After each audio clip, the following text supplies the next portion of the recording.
Les causes de la disparition du petit Émile sont toujours recherchées et aucune piste n'est encore privilégiée. Alors que la famille est parfois critiquée, le maire du Vernet a décidé de prendre sa défense lors d'une interview.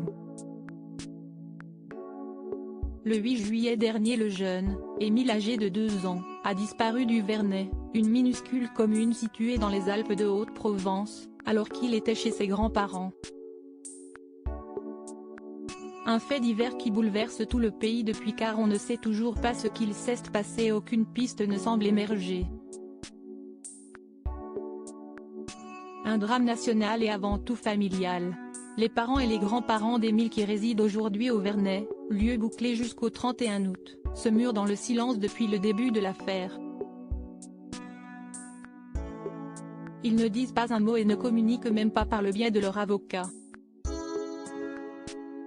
Une absence de déclaration qui perturbe et qui font dire à certains que leur comportement est étrange. A l'inverse, François Balic, le maire de la ville, ne rechigne pas à donner des interviews. Et auprès de Ouest France, il vient de prendre la défense de la famille d'Émile, laquelle est tant décriée. Cette famille est avant tout victime. Et le fait qu'il soit croyant ou qu'il ait telle opinion politique, n'a rien à voir avec l'affaire, clame-t-il. Rappelons que les membres du clan sont en effet très traditionnels.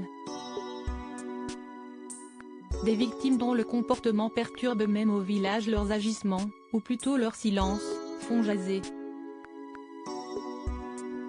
Ce ne sont pas des gens qui se mélangent, a déclaré un voisin au même journal. D'autres avaient fait part de leur étonnement face à la nonchalance du père et du grand-père lors des recherches au hameau. Des racontards qui ne font bien sûr pas avancer l'information judiciaire qui a été élargie aux chefs d'enlèvement, arrestation, détention et séquestration de mineurs à la fin du mois de juillet.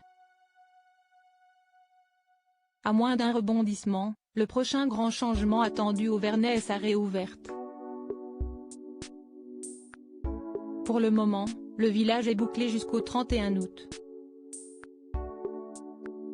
Et après, avec la rentrée, celui-ci risque de réouvrir et les proches d'Émile pourraient partir pour retourner à la Bouilladis, Bouches-du-Rhône, où ils vivent le reste de l'année. Un mouvement qui risquerait, encore, de faire jaser.